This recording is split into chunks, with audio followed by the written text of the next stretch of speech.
Welcome to the segment. We just saw the new Ghostbusters movie. Mm-hmm. Yes. And we have with us a special guest. You've seen him before on Blue Number Media. He's Buck Stallion. Now, the reason Buck Stallion's here is because his uncle is actually Dan Aykroyd, which is pretty fucking cool. So we thought he might have some insight into the movie. Executive producer Dan Aykroyd. Yeah, so he was involved in it and stuff. So, I mean, not Buck wasn't, but his uncle was. So anyways, we're going to talk about what we thought of it. And we have a little contest going. You'll see, you'll figure out what the contest is in a few minutes. But, Kavan, what do you think? Well, I think his uncle should have just given me the money and not made the film. Burn! Burn! Yeah. All right, so we got his opinion. What do you think? I think for what they were trying to do and what they weren't trying to do, I think it is a standalone film, and I actually enjoyed it. I tried not to. I really did. I tried not to because I'm a jerk like that. But yeah, I'll give it like an 8. There's reasons, but we'll go into those, right? Yeah. So what do you think of it? Yeah, what did you think, buddy? I was looking at my watch when the movie started because I wanted to know exactly when, and it was about 3.5 minutes into the movie was the first fart joke, and I knew it was coming, and you know that's what movies. I did like not see the fart joke coming. I knew it. You know. Like I knew it. I'm like, and I almost said something. I'm like, this is gonna be a fart joke right here. I'll say this: I kind of lost track of what was going on. No, well, it took me a minute to settle in because I came in a little late. Yeah. But so it was like really was like because I know I leaned over to you and said something, and I was like, I can't be doing that to him the whole fucking movie. You know what I mean? So I was just like, that was it. I did it. Okay, I just quit ADDing, focus, and so then it was like I was like, what are they talking about? But it was like, okay, continue. So what did you think though?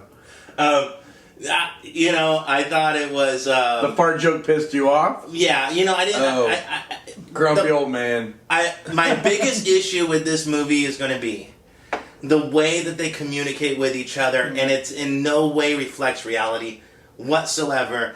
I'm seeing that in more and more movies. Those kind of buddy cop movies sometimes where it's like a black cop and he's like, yo, homie, get on the ground, yo. And it's like cops don't talk like that. This is the kind of, the way that they were talking, they weren't doing the yo, homie thing, but just the way that they were, like the way they're talking to the mayor, the way that they're talking to Secret Service, the way that they're talking to people are not the way that real humans talk, so I don't understand the point of that writing. I don't understand it. Like, are they trying to change our culture to talk like that? Or is that, like, supposed to be the joke? But if that's the joke, it's too simple. It's stupid. Oh, well. Okay. I kind of agree with that, actually. Okay. But obviously you don't, so far away. No. I was just processing that, because that is a good point. No, it is a really good point. And quit doing the weed thing. But you know what?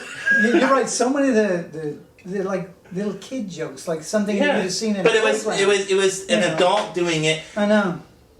Okay, I'm just gonna lose the contest right now because I gotta do this. All right.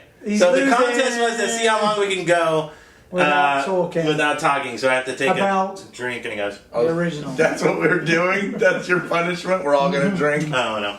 This is clearly. He's got some liquor in the back. Clearly, you have a background in fraternities. And background in sororities. You know what I mean? Tell them what you're gonna talk about. Okay. Well, a lot of people say you can't compare it to the first Ghostbusters, blah, blah, blah. Then don't name it Ghostbusters, okay?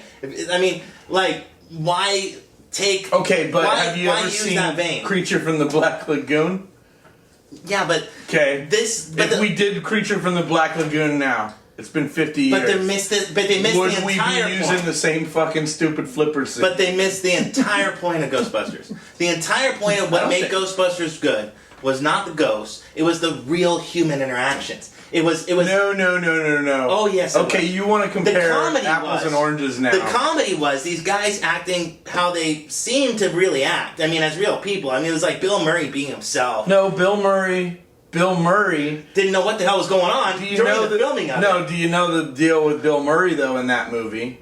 He didn't like it. He didn't want to even be in that movie. That's what made him so funny. He wanted to do the Thompson movie. I know. And he wanted to do Buffalo roam. And he didn't where the buffalo roam. And he didn't give a shit. And that's what made it so funny. It was. And he didn't know what the hell was going on. He didn't know what the movie was about. But he wanted to have that serious movie. And Dan Aykroyd didn't want him either. And he also didn't want Harold Ramis. And he didn't, because it was supposed to be John Belushi. But didn't it seem like Harold Ramis... That was something I was going to tell you guys. See, I got you sweating, bro. Because you didn't know about the John Belushi. You didn't know about the John Belushi. You have special insight because you have special knowledge, okay? Because you did Thanksgiving. Super nerd. But what I'm saying is, Harold Ramis seemed like a real, actual person in the first Ghostbusters. No. They all seemed like real people. No, and that's because your perception of a person when you were 10 years old is totally fucking out of whack compared to what real was so like. How do you compared like to this shit. like for instance, and this is totally off the path for just a moment though. Mm-hmm. But whenever I met Flash Gordon the other day, I said, "Dude, I didn't realize you were in the movie 10." And I'll tell you straight up, as a kid, the movie 10 was one of my favorite movies, and I didn't know why. Because I can't tell you what it was about. Like right now, I know that I wanted that poster in my room, and I know that Dudley Moore was my dude, and you know what I'm saying? Everything about that movie, like, to me, was like one of the first movies that I ever absorbed into my cinema brain. And so whenever I met Flash Gordon, I was like, dude, you were in 10, and that was your first feature film. That's pretty awesome. And he's like, yeah, I got a picture of that. You know what I mean? And, like, he missed the point that I was like, that's weird, because that's like one of my first films that I ever absorbed. Now, with Ghostbusters in parallel, like, we've absorbed two movies of that universe. And they did a lot of nods in this one to that universe. Oh yeah, definitely. A lot of nods. They didn't have to... All they had to do... almost every main character that's still alive... So it's hard to not even talk about the old movie. Almost everybody that was still alive made a cameo in this movie. Mm-hmm. All it would have taken... No, Rick Moranis refused. I said almost. But he's alive. Yeah, I know. The only reason that he refuses is because whenever his wife passed away, he actually retired pretty much from being an actor, and was like, 30 years ago I did that movie. Why would I come back and do that again? That's stupid. So, like, a friend of mine... What I'm saying is... Some would look at that as like, you're being a dick. How much... You're being posh. How much of a rewrite... Do you know how that came around, posh? How much of a 30-second rewrite would it have taken on this movie to make it a Ghostbusters 3 instead of a remake of Ghostbusters? In terms of taking those same characters, having them cameo as themselves, and having the storyline be that people today don't think that what happened in 1990 actually happened. And which is the same argument for the half of this movie. And so then it starts to happen again, and then these girls come in and do it. And then the old Ghostbusters just come in and be like, "Man, you're cool," and then get the fuck out. You know, just so that they're not remaking the universe, because they're not doing a good enough job at it. Well, it was too comfortable. That was that's what I'm saying. I had a couple of points knocked down on it for me. One was the vagina jokes. Yeah. And the fart joke turned into a vagina joke. Yeah. Horrible. And I'm like, queef. I know. I'm like, a queef joke in a kids movie. I know. That's the first. Is this a kids movie or not? Well, the thing is then it was another vagina joke I wasn't even there for. I was in the lobby, but I already know, because I've seen the previews, what happened when they get slimed. Oh yeah, and she's like every crack, and it's like.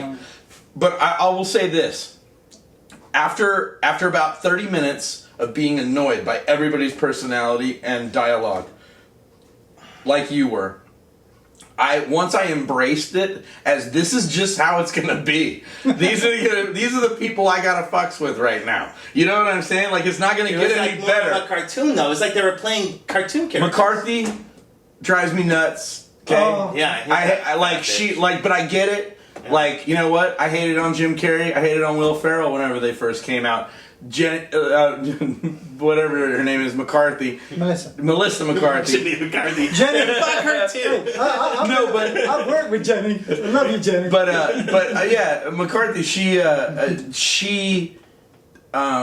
irritates me, and her character irritated me. Same person every show. Yeah. There's no acting. Even when she was possessed, it was just same person. I was like, okay. There's no acting. And it's kind of like typecasting. Like really? what bugs me. But like, okay. I thought that there was like some there was some Harold, pretty racist shit bringing in what's her name? But the Harold Ramis. Leslie Jones. I hate the way that they treat. I hate the way they treat that though. Harold Ramis and Dan Aykroyd in the early '80s seemed more believable when they made their shit than when they made their Ghostbusters shit than some crazy ass. I know. You know, with the Kramer hair, running around being like, "Oh, I just made an issue. I just made an issue." Yeah, she was pretty. Okay, that they was needed also like a smart, real character. That was something that drove me a little nuts. Me too. Yeah, I wanted this. But once I embraced her, you did. Once I embraced her character, was in the foyer? Yeah. But I'm just saying, like, see, two of us watched this movie one way. I really watched this. Yeah, another one of us watched the movie. Well, because I really started paying attention to like her body. Just even like there was like this part in the alley, and she like walked like this, and she's like, it's gross. It's overacting. It's overacting. Thank you. Overacting. Terrible. And in a comedy world, it was like The Mask. We've had Jerry Lewis before. Yeah. We've had even Dean Martin did his share of overacting because half the time he wasn't Well, she really reminded drunk. me of Jim Carrey in The Mask when he was The Mask. I mean, she's just like, okay, hey, trip out. Watch Deadpool. And trip out on Jim Carrey in Deadpool, and you'll watch every character that he's ever played in his small role before he overdoses on heroin. So, can I get another one of these? Well, I don't know. We're on air right now. So sorry. Okay, cut. No, you don't have to cut it. Yeah, we do. Okay, you guys keep talking. It's fine. Oh, we're not gonna keep talking. No, let's keep talking. I'm not gonna keep. Oh, we're gonna go to a commercial when I do that. All right. Well, we needed that break, anyways. So back on track, I guess. Of this. Well, I want to talk a little bit. Okay, you go guys ahead. have been Go ahead. Sorry. fighting like a couple of bitches here. So anyway, I'm gonna sip now. Now I'm gonna sip. So let's talk about a couple of things. Racist. What, sipping? All right. So anyway, I like to look at prior IMDb score against the original Ghostbusters, and they got a 7.8 out of 10. This film got a 4.2, based on 15,229 votes. So they're not enjoying it as much as the original one. That's telling you that. Interesting enough, this film was given a $150 million budget, spent about 144 or so. The original film in 1984 was 30 million. Okay. Well, yeah. And then it made 229 million, the second highest grossing film in 1984. I'm going to tell you right now, this film that we just watched is not going to be the second grossing film of 2016. No, it's going to be forgotten in a week. But do you remember like the 2 weeks? The politics of the first movie? There's other things going on right now though too. So fucking Pokemon good. They shouldn't have done that shit. Thing. A lot of people decided this movie blows about 3 or 4 months ago. Okay. Well, a lot of I thought the same way. I was in it with that angry fan mind frame, but then I heard Dan Aykroyd endorsed it. Well, of course he did. Yeah, because he called you up and he said so. No, I'm just saying. Whenever I heard that he was endorsing it publicly, then I was like, okay, I'm going to give it a. I'm the executive producer. I'm the executive producer. I endorse it publicly. Yes. Well, which came first? You know, he wrote the original script. He did. It was supposed to be a Blues Brothers with ghosts. Yep. It was supposed to be a spaghetti western with ghosts and Blues Brothers. You know what I'm saying? But I think it was very. And actually, we were supposed to start on the second Ghostbusters and then work our way back to an origin. But the whole entire point of Ghostbusters was science versus religion, basically. Science versus spiritual. This movie had none of that. They were just basic superheroes. Well, that's what they turned. There was no politics. There was no dichotomy. There was no trying to figure things out. They were just basically like Marvel ghost movie. And it really felt like a Disney movie, honestly, to me. I had to look and see if Disney owned it now, because it looked like just a Disney ghost movie. And we should have had Eddie Murphy running around in a mansion, by the way. And it was like that same movie, except with actually Haunted Mansion. It looked exactly like that. Okay, I did get that vibe. Yeah, the ghosts had that very Disney. Well, that's CGI. That's the future of filmmaking. You know, it doesn't have to be like that, though. It isn't much different than what they were doing if you really think about it. It's just a little bit more enhanced. But the 3D was dope. Well, the thing it was pretty awesome. I didn't notice it very much. Yeah, we had 5 writers for this one. Dan Aykroyd being one, obviously. But what I thought was interesting about it was the direction. That's obviously the person directing the film, Paul Feig. What the hell was he saying to those girls to make them be so crazy? He owns that. It was his era. No, you know how you're building that thing? Make sure to build it like this. Like you're a scientist. This is how scientists act. I know. It's like, okay. Oh, and you're a dumb guy. Be sure to like bump into the wall when you. But hey, grumpy old guys. I'm a guy. Hey, grumpy old guys. I'm a guy. You guys already had your movie. You got your movie 30 years ago. But why not call this one Ghost Fighters then? Why not call it Ghost Fighters? Because they have merchandise. Then why not take 2 minutes of the movie? Like, why not take 2 minutes of the movie, acknowledge the universe they're supposedly in, and say shit happened in the 90s. We don't think it really happened. They did that in that original trailer. Mm-hmm. They did the whole piano, and actually, I don't know if you guys were around for that. Did you hear the piano? No, we had to leave. It was like a Ghostbusters. It was in that original trailer that. Right, but no, but it was like it was in there. It was in there, and there's a part in the movie where he like throws a piano to girls, and it hits, and you hear it, and it's like. But this movie, the only politics in this movie was that guys suck too. By the way, was there any male character in this entire movie that wasn't a dumbass or evil? Yeah, no. but Dan Aykroyd wrote it. Yeah, Dan Aykroyd. So that's like so he's a feminist. I mean, 5 people wrote it. My God, I mean, I'm saying the original. Can you imagine? You know, the original actually was a lot of on the cuff, like off the cuff. Like, well, I mean, even while they were writing it, like they didn't even know they were going to cross the streams until like they were coming to that scene. Like, hey, we mentioned this before. Well, that's what real filmmaking is kind of like. True. To be very honest, it's only when it becomes corporate that it changes because it's much more rigged. 30 million. They probably. It's why I'll never be corporate again. Well, it's hard. Hey, just as an aside. Just think about this for a moment. Jennifer Lawrence was considered, and so was Rebel Wilson for the film. Without a change. I don't give a shit. No, I'm just saying, without a change. They would have been saying the same bullshit. Yeah. Okay. My only thing is. Which one's Rebel? Oh, she's gross too, right? She has no cause. Rebel. She's a big one though, right? She's a big girl. She's big. Yeah, I don't like her. No. Oh, is it the blonde? But I like Jennifer Lawrence. She's pretty cool. So. Who's Jennifer Lawrence? She had those nudes leaked about 2 years ago. You don't remember that? You leaked them. That's what made her famous. Was her nude leaks. I'll show you after the thing. Ozzy though. That was kind of sad. I mean, that was like really like out of. You could tell like Sharon. It was. I wish that it was such a callback. It was such a bad callback from his TV show. I wish that he could have gone to the actual set. Like no kids. No. That was a bad. There was so it's kind of like I was saying to this guy that while you guys were interviewing people in the hallway, I was talking to the kid in the fedora trying to see if he wanted to do an interview, and he was like, nah, and he's like, but hey, he's like, what'd you think about this and this, whatever, and I was like, dude, you remember because he was like, what about all the nods? Like it got kind of old after a while, like all the callbacks from the old Ghostbusters, because you really did want to see it stand alone more. Yeah. But he said, I said, dude, it's like when Transformers said more than meets the eye. I was in the theater for that opening, and everybody groaned.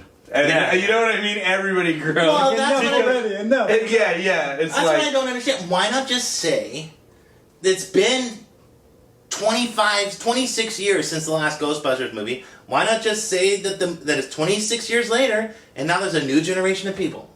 Why the hell try to start it over? Well, I agree with that. Because then you got to make the callbacks. Because if it's just another Ghostbusters movie, I think because it's that original story, though. You got like this origin story. Fuck that origin story, because you're seeing something redone that's already been done in a different way. Why not have a brand new origin story? I agree. In a whole brand new way of a new generation of people, and the old ones exist. Because then that would really fucking piss us off. No, it wouldn't. Because then it would just be a new Ghostbusters movie. Well, maybe nobody and you would be. True that. No, I don't think that piss anybody off. But I'm just saying, that's what kind of pissed everybody off was the commercial. When the first teaser came out for Ghostbusters, it looked like we were going to watch a reincarnation of the original Ghostbusters, but with chicks. And only crappier. And that's what it was. And everybody was just like, I know, that's all right? But like I said, then Dan comes out and he's like, I endorse this. Now, even the guy with the fedora at the end of the movie tonight, we were both surprised to see that he was executive producer. You know what I'm saying? Well, you should have been surprised. I was surprised. I was surprised that Sigourney Weaver made it. That would shock me. Yeah. That blew my fucking mind because I knew that Rick Moranis is, you know, because here's the thing, actually, let's go back to Rick Moranis real quick, because I would like to justify his shit. Like, he had a huge career. He was like one of the original SNLs before SNL, because he was doing the SLC or SCTV. Yeah. You know, whatever. But and then he had like that huge. He had a huge success for the '80s with Strange Brew and that whole like hoser thing. The brothers, you know, the Mackenzies or whatever. And the Three Amigos. And no, he wasn't in that. But no, like he was already like ready to retire back when Robin Williams did Club Paradise. Right. Like he was already like, dude, I'm so over this. People don't need it all, you know, they're done. They make enough money in their house. Yeah, if you do it smart, you can actually retire from your art and be happy. And I'm not mad at Dan Aykroyd for rehashing this because he's a paranormal freak. Mm-hmm. And no, dude. But this was less. This was so less paranormal. That's what I thought. It was just Disney ghosts. There was no science at all. Unless you count this as science, you know. Yeah, I did think it was pretty weird. I'm making a when the dumbass secretary dude shows up on a motorcycle with proton shooters on the front, like what? There's no science in this one. There is no science. There's they said the same shit though. No. The proton reversal thing. So they said the words, but they said it like this. They said, "I need a proton reversal." That's exactly what it was. There was no thoughtfulness. There was no real human communication. And like I said, okay, we're going to disagree because I think they dumbed it down. Yeah. Well, no. I will say that plot holes like a motherfucker because it like you said, like I will say that was like another grading down. Was like you said, it was like each stage wasn't really a thing. Like when they got fake arrested, bitches should have been in the mental institution for at least a while. Yeah, exactly. For at least a while. But everything's back to normal. Hey, look, we're back here at the shop. Hey, we got fake arrested. Like, I don't know. Anybody have another fart joke? We got Saturday Night Live to do. I didn't even, dude. Seriously, the vagina fart. I hated that.